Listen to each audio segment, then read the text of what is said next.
আমরা কিন্তু মিনি গাজা হব কিছুদিনের মধ্যে, কারণ আমাদের চারপাশে ইন্ডিয়া নামক একটা ইসরায়েল রাষ্ট্র আছে, যারা পৃথিবীর সবকিছু সহ্য করে, কিন্তু বাংলাদেশের ইসলামপন্থা শক্তিশালী হোক এটা ভারত কখনো সহ্য করতে পারে না।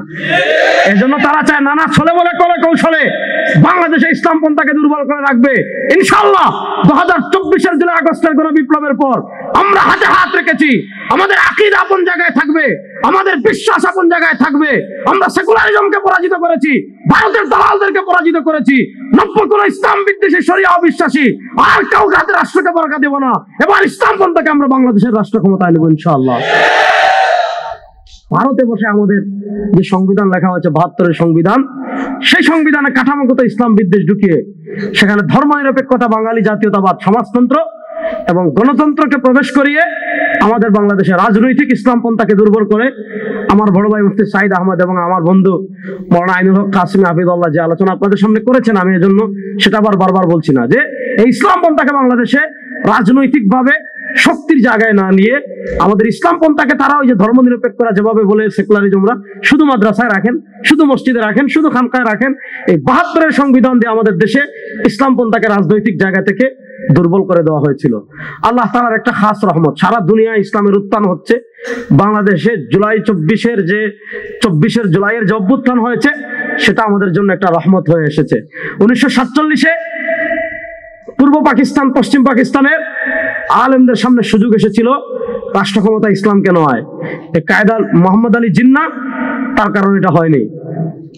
তারপরে 1947-এর পরে এখন আরেকটা সুযোগ আসছে 2024-এর জুলাই আগস্টের গণবিপ্লবের পর। আমাদের সাইদ সাহেব যে বিষয়ে আলোচনা করেছেন এটাই বলে আমি শেষ করছি যে আমাদের লক্ষ্য কি?